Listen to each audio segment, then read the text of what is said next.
CPA zone 7 के समापन समारोह में गोवा के महामहिम राज्यपाल महोदय माननीय अशोक गजपति राजू जी, मैं आपका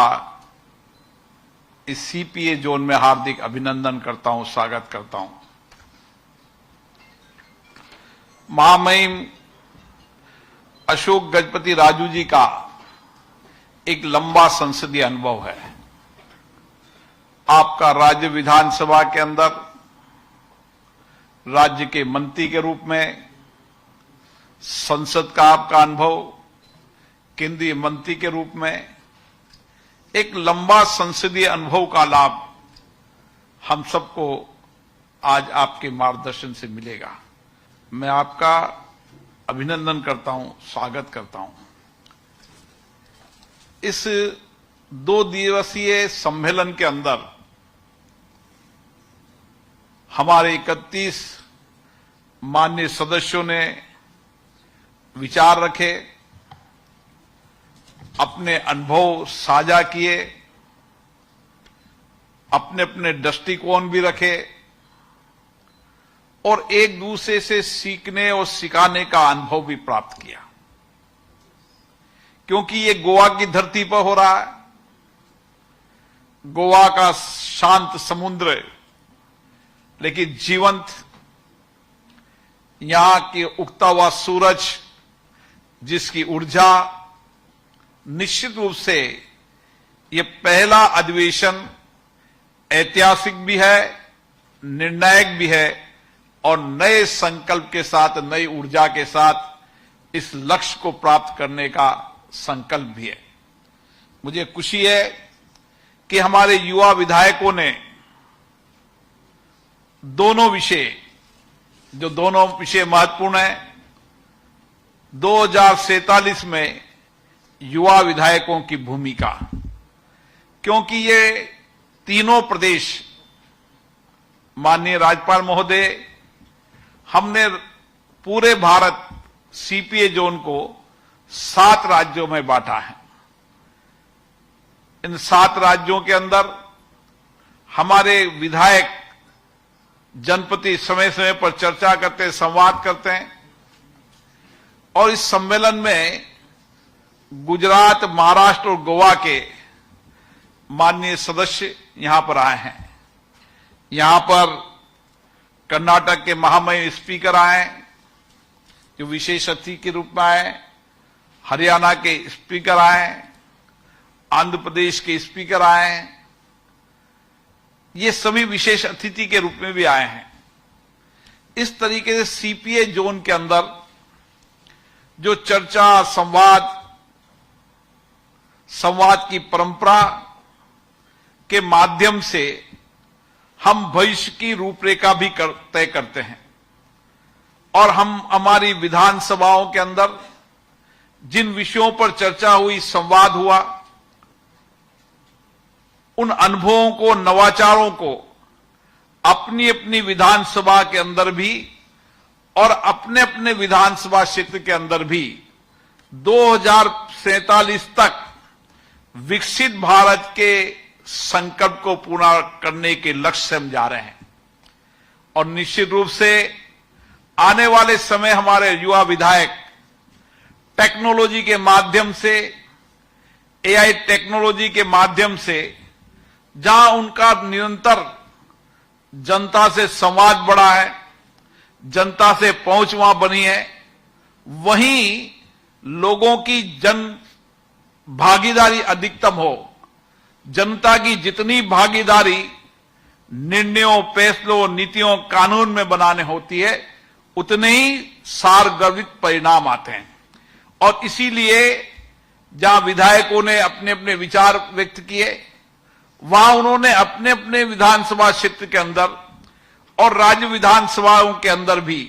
जो 2 दिन तक इस सम्मेलन में जो अनुभव, नवाचार प्राप्त किए, उसके आधार पर 2047 तक हम विकसित भारत के इस संकल्प को पूरा करने का काम करेंगे। दूसरा विषय भी महत्वपूर्ण है, व्यापार, उद्योग,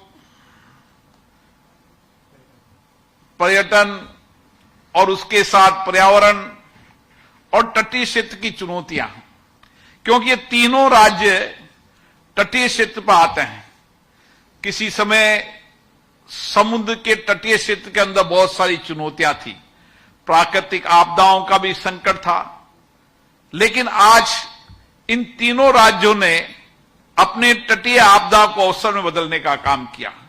जहां दुनिया से व्यापार बनाने का काम किया,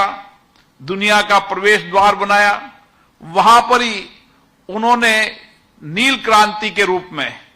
उन्होंने वहां के अंदर लोगों को रोजगार देना, रोजगार के साथ वहां के उद्योग, व्यापार, इंडस्ट्री सेक्टर को बढ़ावा देना, लेकिन उसके साथ पर्यावरण संतुलन को भी रखना। इन तीनों विषयों के साथ पर्यटन, आज गोवा दुनिया का सबसे ज्यादा पर्यटन के रूप में आकर्षित राज्य है। देश और दुनिया के पर्यटक यहां पर आते हैं और जिस आतिथ्य भाव से गोवा के लोग वहां पर गर्मजोशी से उनका स्वागत करते हैं, निश्चित रूप से मैं गोवा को विशेष रूप से धन्यवाद देता हूं। गुजरात ने अपने पर्यटन के क्षेत्र में नई प्रगति की। ये महाराष्ट्र जो आर्थिक राजधानी के रूप में जाना जाता है, आज पर्यटन के रूप में विकास किया। इसलिए तीनों राज्यों के अंदर हमारे विधायकों ने इन अवसर और चुनौतियों के बीच में हम और बेहतर कैसे कर सकते हैं, इन सारी चुनौतियों को अवसर में पलटें और पर्यटन को कैसे बढ़ाया जा सकता है, किस तरीके से व्यापार उद्योग को बढ़ाया जा सकता है, इसके लिए भी विचारों को साझा करने का काम किया। मुझे आशा है ये विचार, उनके साझा दृष्टिकोण और विशेष रूप से औपचारिक अनौपचारिक चर्चाएं, जब हम औपचारिक बैठते हैं अनौपचारिक चर्चा भी होती और सब विधायक